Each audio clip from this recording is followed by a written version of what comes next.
Yes students, आज हम start कर रहे हैं वही हमारी जेई मेंस प्रीवियस ईयर की जो सीरीज़ है हमारी JEE Mains previous year. Topic है स्टूडेंट्स हमारे पास कॉम्प्लेक्स नंबर। Clear students? तो इसने लिखा हुआ है 2005 का क्वेश्चन है ये। If Z1 and Z2 are two non zero complex number such that mod of Z1 plus Z2 is equals to modulus of Z1 plus modulus of Z2, then हमें find out करना है students argument of Z1 minus argument of Z2। ये हमें find out करना है students, कितना होगा। तो फाइंड आउट करते हैं यहाँ से स्टूडेंट्स।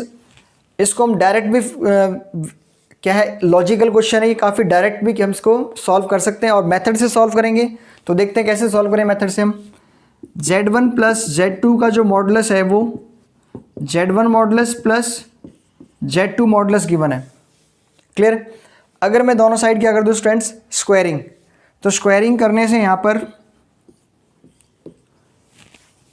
ये हो जाएगा हमारे पास modulus of Z1 plus Z2 का स्क्वायर, और ये हमारे पास formula students modulus of Z1 plus modulus of Z2 का जो स्क्वायर है वो हो जाएगा यहाँ से modulus of Z1 square plus Z2 square plus twice of real part of Z1 into Z2 conjugate plus twice of real part of Z1 into Z2 conjugate. ये हमारे पास रिजल्ट है। ये मैं आपको बता चुका हूँ, प्रॉपर्टीज़ ऑफ मॉडुलस वाली वीडियो में आप जाके देख सकते हो। तो नेक्स्ट इसको अप्लाई किया हमने यहाँ पर, तो ये हो जाएगा Z1 modulus square plus Z2 modulus square plus twice of real part of Z1 into Z2 conjugate. Now यहाँ पर जो है right hand side a plus b का होल स्क्वायर ओपन कर देंगे हम, तो ये हो जाएगा modulus of Z1 square modulus of Z2 square plus 2ab twice of Z1 modulus Z2 modulus. Clear students? तो यहाँ से ये कैंसिल आउट, रिमेनिंग ये रह जाएगा हमारे पास। अब स्टूडेंट्स ये बताओ, Z1 अगर कोई कॉम्प्लेक्स नंबर है तो उसकी जो पोलार फॉर्म होगी स्टूडेंट्स, वो पोलार फॉर्म क्या होगी, modulus of Z1 cos theta 1 plus iota sine theta 1 होगी स्टूडेंट्स। और सिमिलरली यहाँ पर जो Z2 कॉन्जुगेट की बात कर रहा है वो Z2 कॉन्जुगेट, तो कॉन्जुगेट में क्या होता है, नेगेटिव आ जाएगा। तो modulus of Z2 cos theta 2 minus eta sine theta 2 होगा यहाँ से।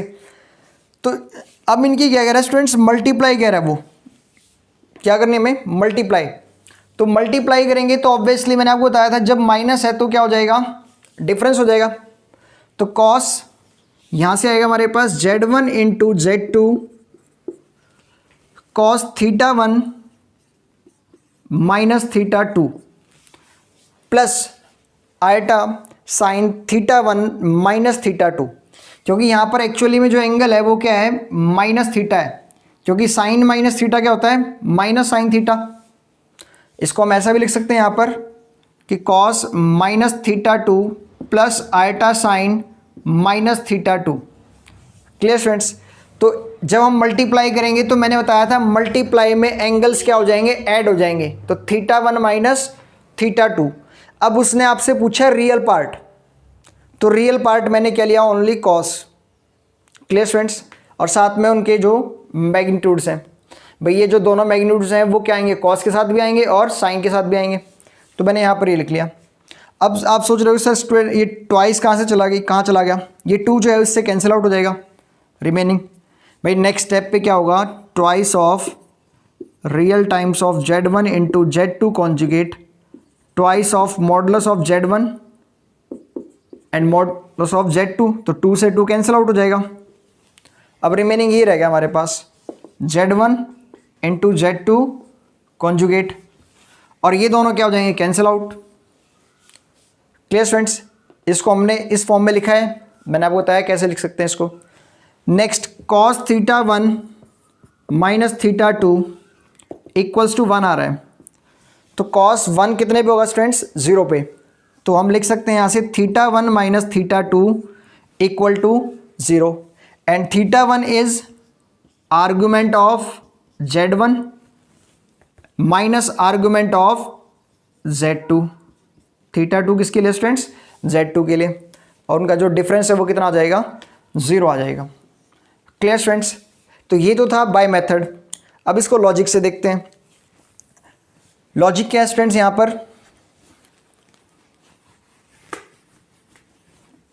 यहां उसने गिवन किया हमें कि Z1 plus Z2 modulus is equals to Z1 plus Z2 modulus equals to Z1 modulus plus Z2 modulus. ये गिवन किया है। ट्रायंगुलर इनइक्वालिटी में मैंने आपको बताया हुआ है क्या होता है? लेस देन इक्वल टू होता है। ये क्या होता है? ग्रेटर होता है। तो लेस देन इक्वल टू के केसेस में क्या होगा? यहां पर ट्रायंगल फॉर्म होगा, और जब इक्वल टू है तो क्या हो जाएंगे? ये कॉलिनियर वेक्टर्स हो जाएंगे। तो जब यहां पर गिवन क्या है? इक्वल टू गिवन है, तो अब ये क्या फॉर्म हो जाएंगे? Collinear vectors. क्योंकि स्टूडेंट्स ये लेस देन इक्वल टू के केस में क्या बनेगा हमारे पास? ये Z1 और Z2 दो कॉम्प्लेक्स नंबर हैं। First one is Z1 and next one is Z2। तो ये दो कॉम्प्लेक्स नंबर क्या कर रहे हैं? पैरेललोग्राम फॉर्म कर रहे हैं, और parallelogram of law of vector addition से क्या हो जाएगा? यहां पर ये जो डायगोनल होगा, क्योंकि ये Z2 है तो ये भी क्या हो जाएगा? Z2। तो parallelogram law of vector addition से ये जो डायगोनल है वो इन दोनों का रिजल्टेंट होगा। मीन्स ये हमारे पास आएगा Z1 प्लस Z2। तो अब ये कह रहा है कि modulus of Z1 plus Z2 means diagonal की लेंथ वो स्मॉलर होगी किससे? Z1 साइड की लेंथ प्लस Z2 साइड की लेंथ। आपको भी पता है स्टूडेंट्स, ट्रायंगल की दो साइड्स का सम थर्ड से ग्रेटर होता है। तो जब लेस देन इक्वल टू बोले तो इसका मतलब क्या है? यहाँ पर ट्रायंगल फॉर्म हो रहा है, लेस देन की बात करें। और जब इक्वल टू का केस आएगा तो पॉइंट्स आर या कॉम्प्लेक्स नंबर्स आर कोलिनियर। तो यहाँ पर जो वेक्टर्स होंगे वो कोलिनियर हो जाएंगे। Z1 अगर इक्वल टू का केस है तो कोलिनियर हो जाएंगे। तो एंगल्स क्या हो जाएगा उनके बीच में? एंगल का जो डिफरेंस आ जाएगा वो Z1 माइनस Z2 वो क्या आ जाएगा स्टूडेंट्स? 0। तो लॉजिक से भी हम इसका आंसर गिवन कर सकते हैं। यस स्टूडेंट्स, नेक्स्ट 2005 का क्वेश्चन है। If omega is equals to Z by Z minus iota by 3 and omega का जो मॉडुलस है वो क्या है स्टूडेंट्स? 1 के इक्वल है। देन हमें ये बताना है Z lies on a parabola, a straight line, a circle and ellipse. ये हमें बताना स्टूडेंट्स। तो यहाँ से जो गिवन है वो ओमेगा, यहाँ पर ओमेगा जो है वो क्यूब रूट ऑफ यूनिटी नहीं है, उसने मेंशन नहीं किया हुआ ऐसा कुछ, तो हम अपनी तरफ से एज्यूम भी नहीं कर सकते। तो ओमेगा का जो मॉडुलस है वो 1 गिवन है। इसी कंडीशन का यूज़ करेंगे हम यहाँ पर। जो हमें गिवन है omega is equals to Z by Z minus iota by 3। अगर हम दोनों साइड क्या ले जाएं स्टूडेंट्स? मॉडुलस। तो ये modulus of omega, modulus of Z by Z minus iota by 3। Modulus of omega की वैल्यू कितनी है स्टूडेंट्स? 1। तो इसको हम लिख सकते हैं modulus of Z minus iota by 3 is equals to 1। Students यहाँ पर डायरेक्ट भी आप आंसर दे सकते हो अगर आपको रिजल्ट याद है। ये यहाँ पर मोस्ट इंपॉर्टेंट रिजल्ट है कि अगर इसका प्रूफ भी बताएंगे हम। यहाँ पर Z माइनस कोई A आयोटा है या फिर कोई C कॉम्प्लेक्स नंबर है, Z minus C any complex number and Z minus C2 is another complex number. अगर इनका मॉडुलस क्या है स्टूडेंट्स? 1 आए, क्या आ जाए? 1। तो क्या आएगा हमारे पास? जो लोकस आएगा वो एक स्ट्रेट लाइन आएगी। इस केस में क्या होगा? Locus straight line. और अगर क्या है स्टूडेंट्स? 1 की प्लेस पे कोई अनदर कांस्टेंट है, अगर 1 की प्लेस पे क्या है? कोई भी एक constant number 2, 3, 4 any constant number, minus भी हो सकता है इवन, तो उस केस में हमारे पास जो लोकस आएगा वो क्या आएगा स्टूडेंट्स? सर्कल फॉर्म होगा। रीज़न कैसे है देखो स्टूडेंट्स, यहाँ पर रीज़न क्या है इसका? जब हम इसको इक्वल टू 1 है तो अगर इसको राइट हैंड साइड लेके जाएंगे, जैसे कि यहाँ पर है students modulus of Z minus iota by 3 equals to 1 है, और ये राइट हैंड साइड चला जाएगा। तो राइट हैंड साइड जब जाएगा ये क्या हो जाएगा यहाँ से modulus of z minus iota by 3। Clear है। तो मॉडुलस ऑफ जेड क्या होगा under the root x square plus y square होता है। सिमिलरली यहाँ पर अगर जेड हमारे पास एक्स प्लस आइटा वाई है तो जेड माइनस आइटा बाई 3 क्या होगा, यहाँ पर ये होता है एक्स प्लस आइटा वाई। तो एक्स तो एज इट इज रहेगा एक्स का स्क्वायर, रियल पार्ट का स्क्वायर, और जो इसका इमेजिनरी पार्ट होगा स्टूडेंट्स वो अगर हम आइटा कॉमन ले जाएं तो y माइनस 1/3 हो जाएगा। अगर इन दोनों में से मैं आइटा कॉमन ले जाता हूँ तो क्या हो जाएगा y माइनस 1/3, तो प्लस y माइनस 1/3 का होल स्क्वायर और अंडर दी रूट। अगर हम दोनों साइड स्क्वायर कर दें तो रूट हट जाएगा। और यहाँ पर क्या होगा स्टूडेंट्स, जो एक्स स्क्वायर है वो cancel out, and then next जब इसको हम ओपन करेंगे तो a माइनस बी के होल स्क्वायर से, तो वाई स्क्वायर से वाई स्क्वायर कैंसिल आउट, तो एक्स स्क्वायर और वाई स्क्वायर रिमूव हो गए हैं। तो जो हमारे पास इक्वेशन आएगी वो या तो x और y में आएगी या ओनली x में या ओनली y में। जैसे कि यहाँ पर ये वाई स्क्वायर है, इसको यहाँ सॉल्व कर देता हूँ मैं। यहाँ पर ये हो जाएगा यहाँ से y square equals to y square plus 1/9 plus 1/9 minus 2y into 1/3। Y square से वाई स्क्वायर कैंसिल आउट, ये जो 1/9 है right hand side left hand side आएगा माइनस 2/3 इंटू वाई, 3 से 3 कैंसिल आउट एंड माइनस से माइनस कैंसिल आउट। तो y जो आएगा हमारे पास 1/6। तो ये y इक्वल टू 1/6 क्या एक स्ट्रेट लाइन है। y इक्वल टू 1/6 क्या हो जाएगी स्टूडेंट यहाँ से a straight line. Clear students. Yes students, next question हमारे पास 2005 का क्वेश्चन है ये। Find the value of summation k 1 to 10 sine 2 pi into k by 11 minus iota cos 2 pi k by 11 is, ये हमें बताना है कि क्या होगा हमारे पास आंसर। यहाँ पर ऑप्शंस गिवन है।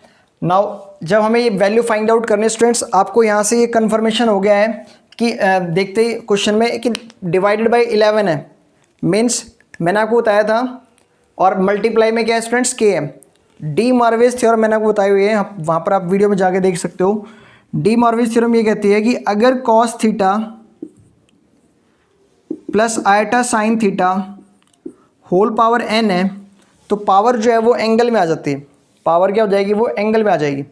तो यहाँ से हम लिख सकते हैं cos n theta plus iota sine n theta. Clear students. तो सिमिलरली अगर यहाँ पर k है, ये k क्या है स्टूडेंट्स, एंगल में आ गया। Clear students.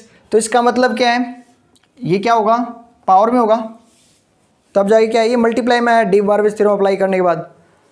तो हमने यहाँ पर एक मैंने z कॉम्प्लेक्स नंबर एज्यूम कर लिया। वो z कॉम्प्लेक्स नंबर क्या है यहाँ पर हमारे पास, cos 2 pi by 11 plus iota sine 2 pi by 11 whole to the power, ये हमने कोई कॉम्प्लेक्स नंबर एज्यूम किया स्टूडेंट्स। एनी कॉम्प्लेक्स नंबर कोई भी हो सकता है यहाँ पर। Clear students. तो अब नेक्स्ट यहाँ पर ये जो कॉम्प्लेक्स नंबर हमने एज्यूम किया, अगर मैं इस कॉम्प्लेक्स नंबर की पावर क्या ले जाता हूँ स्टूडेंट्स, के टाइम्स ऑफ, मतलब K power of this complex number, तो cos 2 pi by 11 plus iota sine 2 pi by 11 whole to the power K, ये हो जाएगा स्टूडेंट्स। अब आप कहोगे सर कॉम्प्लेक्स नंबर की ये आपने पोलार फॉर्म लिख दी, लेकिन पोलार फॉर्म में क्या आता है हमारे पास, मॉडुलस ऑफ जेड भी आएगा, वो आपने नहीं लिखा। ये स्टूडेंट्स यहाँ पर बताओ, अगर कॉम्प्लेक्स नंबर ये है तो इसका मॉडुलस क्या होगा, cos square theta plus sine square theta, क्या होता है स्टूडेंट्स 1। तो इसलिए हम यहाँ पर जो है मैंने इसको लिखा नहीं है, क्योंकि 1 मल्टीप्लाई में यहाँ पर ये। Clear students. रियल पार्ट का स्क्वायर प्लस इमेजिनरी पार्ट का स्क्वायर, यही होता है। तो यहाँ पर इसलिए हमने यहाँ पर 1 को नहीं लिखा गया। नेक्स्ट z पावर के है, तो डी मॉर्विस थ्योरम से एंगल पावर क्या हो जाएगी, एंगल में आ जाएगी। तो नाउ z पावर k को हम ये लिख सकते हैं cos 2 pi k by 11 plus iota sine 2 pi k by 11। Clear students, इसका नेम हमने क्या है, z पावर k हो गया। अब जो हमें गिवन है उस पर आते हैं स्टूडेंट्स। जो गिवन स्ट्रक्चर है वो भी कुछ ऐसी ही स्ट्रक्चर है सेम। तो उस स्ट्रक्चर में से हमें z पावर k फॉर्म करनी है। तो उसने गिवन किया हमें समेशन k1 to 10। अब नाउ स्टूडेंट यहाँ से माइनस आइटा है, लेकिन हमें पता है कि कॉम्प्लेक्स नंबर में कॉस के साथ आइटा नहीं आता, लेकिन यहाँ पर क्या है, कॉस के साथ आइटा लिखा हुआ है। तो मीन्स हमें इस आइटा को रिमूव करना है। तो अब ये बताओ, अगर ये आइटा रिमूव करना है तो इसको कॉमन ले जाता हूँ मैं, है ना स्टूडेंट्स, क्योंकि कॉस थीटा आप देख रहे होगे किसी भी कॉम्प्लेक्स नंबर में आइटा जो इमेजिनरी पार्ट होता है वो साइन होता है एंड रियल पार्ट क्या होता है, कॉस। तो ये यहाँ पर क्या है, अपोजिट है, इमेजिनरी पार्ट कॉस है एंड रियल पार्ट साइन है। तो हमने क्या किया, इस कॉस को, कॉस में से जो आइटा है वो कॉमन ले लिया, आइटा के साथ क्या भी है, माइनस, तो माइनस आइटा कॉमन ले लिया हमने यहाँ पर। तो ये माइनस आइटा कॉमन लिया स्टूडेंट्स। तो यहाँ से तो ठीक है +1 हो जाएगा, लेकिन यहाँ पर आइटा नहीं है और आइटा हमें कॉमन लेना है। तो यहाँ पर जो 1 है ना स्टूडेंट्स, इस 1 को मैं क्या लिख सकता हूँ, माइनस आइटा स्क्वायर लिख सकता हूँ, क्योंकि आइटा स्क्वायर क्या होता है, -1, माइनस माइनस क्या हो जाएगा, +1। तो यहाँ पर हम इसको लिख सकते हैं माइनस आइटा स्क्वायर। अब माइनस आइटा कॉमन आ जाएगा यहाँ से। तो जो हमने माइनस आइटा कॉमन लिया तो कॉस जो है वो रियल पार्ट हो जाएगा, cos 2 pi k by 11 and now minus iota square में से हमने माइनस आइटा लिया तो क्या हो जाएगा, plus iota sine 2 pi k by 11। Clear है स्टूडेंट्स। अब ये क्या है, complete z to the power k, और आइटा पे समीशन रन नहीं होगा क्योंकि k जो है वो इस कॉम्प्लेक्स नंबर में प्रेजेंट है और समीशन किस पे रन हो रहा है, k पे। तो माइनस आइटा को हम बाहर ले जा सकते हैं, तो summation k1 to 10 z power k लिख सकता हूँ इस कंप्लीट को मैं। अब आपने इस समीशन को ओपन करना है स्टूडेंट्स, माइनस आइटा तो एज इट इज चलेगा यहाँ पर। जब आप z की वैल्यू 1 रखते हो तो z power 1 plus z power 2 z power 3 up to z power 10। Clear है। तो अब यहाँ तक ये हमने सॉल्व कर लिया। तो अब ये जो फॉर्म हो रही है स्टूडेंट्स ब्रैकेट में, ये एक ज्योमेट्रिक प्रोग्रेशन जीपी फॉर्म हो रही है इन टर्म्स ऑफ z की टर्म में क्या है, एक जीपी फॉर्म हो रही है। और जीपी का जो सम ऑफ 10 टर्म्स का फॉर्मूला होगा, formula for sum of n terms, तो n टर्म्स का फॉर्मूला क्या होता है students, a into 1 minus r power n by 1 minus r। तो यहाँ आप देख रहे हो कॉमन रेशियो क्या है, z है। कॉमन रेशियो क्या है, z square by 1, z square by z, तो कितना हो जाएगा z। तो कॉमन रेशियो z है और फर्स्ट टर्म क्या है यहाँ पर, वो भी z है।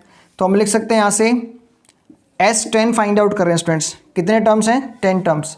तो z इंटू यहाँ से क्या हो जाएगा, z into 1 minus z power 10 divided by 1 minus z, और साथ में क्या भी है स्टूडेंट्स, आइटा भी है। तो मल्टीप्लाई में हम आइटा भी लिख लेते हैं यहाँ पर, माइनस आइटा मल्टीप्लाई में। तो नाउ z की हम मल्टीप्लाई करेंगे ब्रैकेट में, तो ये आ जाएगा minus iota z minus z power 11 1 minus z, 1 minus iota z minus z power 11 1 minus z। ये हमारे पास सॉल्व होके आ गया। अब हमें स्टूडेंट्स क्या करना है, z पावर 11 फाइंड आउट करना है। क्या फाइंड आउट करना है स्टूडेंट्स, z पावर 11। तो नाउ ये हमारे पास z गिवन है और इसकी हमें क्या करनी है, 11 पावर लेके जानी है। 11 पावर हमने कंप्लीट लेके चले गए।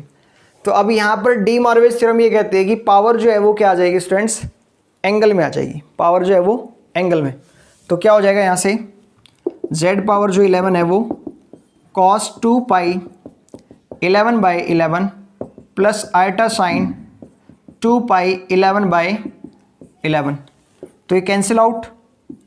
नाउ cos 2 पाई कितना होगा स्टूडेंट्स? cos 2 पाई 1 होता है, cos 2 पाई क्या हो जाएगा यहाँ से 1, एंड साइन क्या होता है? साइन 0 0 एंड साइन 2 पाई 0, क्योंकि साइन n पाई क्या होता है? 0 होता है। तो ये तो फिनिश हो जाएगा, तो रिमेनिंग क्या आ जाएगा 1। तो z power 11 is equals to 1। तो ये जो हमने फाइंड आउट किया था यहाँ से, ये z पावर 11 वो 1 आ जाएगा। तो minus eta z minus 1, 1 minus z। अब इनको हमने कैंसिल आउट किया तो क्या आएगा स्टूडेंट्स? माइनस 1, तो माइनस माइनस प्लस, तो रिमेनिंग क्या हो जाएगा हमारे पास? आयटा। तो iota is the right answer. Clear students? Yes students, next question है 2005 का। If the cube root of unity are 1 omega and omega square, then the roots of the equation x minus 1 का whole cube plus 8 is equals to 0। यह हमें बताना है कि इसके बाकी जो 3 रूट्स हैं वो क्या होंगे। यहां से सॉल्व करते हैं इसको। यहां पर जो x माइनस 1 का होल क्यूब दिया हो स्टूडेंट्स, और प्लस 8 को हम लिख सकते हैं क्या? 2 का क्यूब। तो यहां से ये फॉर्मूला बन रहा है a cube plus b cube, और in terms of unity answer देना हमें।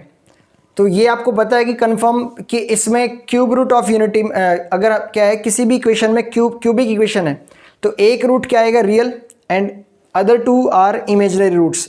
बाकी जो 2 हैं वो क्या होंगे? इमेजिनरी रूट्स होंगे, और वो भी ओमेगा एंड ओमेगा स्क्वायर होंगे। तो हमें डायरेक्ट अगर आंसर लिखना है तो हम डायरेक्ट जो है इसके लिए फॉर्मूला हमारे पास a cube plus b cube in terms of omega, जो ये आइडेंटिटी है वो क्या है? a plus b omega and a plus b omega square. ये जो आइडेंटिटी है, वैसे तो हम क्या इसको ओपन करेंगे a plus b a square plus a b plus b square, लेकिन इन टर्म्स ऑफ ओमेगा ये आइडेंटिटी क्या होगी हमारे पास? a plus b omega and a plus b omega square. जब आप इस कंप्लीट 3 ब्रैकेट्स को मल्टीप्लाई करोगे तो यही रिजल्ट आ जाएगा। क्लियर है? तो इसी को अप्लाई करते हैं यहाँ पर। जो a है हमारे पास x माइनस 1 है, और b क्या है? 2। तो यहाँ से हम लिख सकते हैं इसको, फर्स्ट जो रूट होगा वो a plus b x minus 1 plus 2, and next one is a plus b omega x minus 1 plus 2 omega, x minus 1 plus 2 omega. Next one x minus 1 plus 2 omega square equal to 0। तो means यहाँ से ये आएगा x plus 1 equals to 0, और next one is x minus 1 plus 2 omega is equals to 0, और x minus 1 plus 2 omega square equals to 0। Clear है? तो यहाँ से ये हो जाएगा हमारे पास x equals to minus 1 and x equals to 1 minus 2 omega and 1 minus 2 omega square, means option number C. Clear है? और एक और मेथड स्टूडेंट इसका सॉल्व करने का। अगर हम 2 को राइट हैंड साइड ले जाएं, 2 क्यूब को, तो ये x minus 1 whole cube and minus 2 cube. Clear है? अब taking under root on cube root on both side, अगर हम क्यूब रूट लेके जाते हैं यहाँ से, तो क्यूब रूट लेने पे क्या हो जाएगा? ये x माइनस, या फिर हम इसको -2 को भी नीचे लेके आ सकते हैं। ये यहाँ पर जो माइनस स्टूडेंट, इसको मैं अंदर लेके चले जाऊँ, क्योंकि जब -1 का क्यूब है वो कितना होता है? -1 ही होता है। तो -2 क्यूब को मैं -2 का होल क्यूब लिख सकता हूँ। अब नेक्स्ट मल्टीप्लाई में क्या है यहाँ पर 1, तो ये हो जाएगा x माइनस 1 माइनस 2 का whole cube is equals to 1। Clear है? नाउ अगर हम क्यूब रूट लेके जाते हैं यहाँ से, तो क्यूब रूट लेने पे आ जाएगा हमारे पास x minus 1 by -2 cube root of 1। दोनों साइड हमने क्यूब रूट लिया, तो यहाँ पर क्या हो जाएगा? Cube root of 1। और क्यूब रूट ऑफ यूनिटी क्या होता है? Omega 1 omega and omega square, 1 omega and omega square. तो जब हम फर्स्ट रूट की बात कर रहे हैं यहाँ पर, तो फर्स्ट में क्या आएगा? x minus 1 minus 2 is equals to 1, and second one क्या आएगा? x minus 1 minus 2 is equals to omega, x minus one minus two is equals to omega square. तो यहाँ से भी रिजल्ट क्या आएंगे हमारे पास, first one is minus one आएगा and second one is one minus two omega and third one is one minus two omega square. तो ये इसका सेकेंड मेथड है जो कि हम डायरेक्ट क्या आइडेंटिटी से भी कर सकते हैं डायरेक्ट, और इस मेथड से भी हम इसको क्वेश्चन को सॉल्व कर सकते हैं।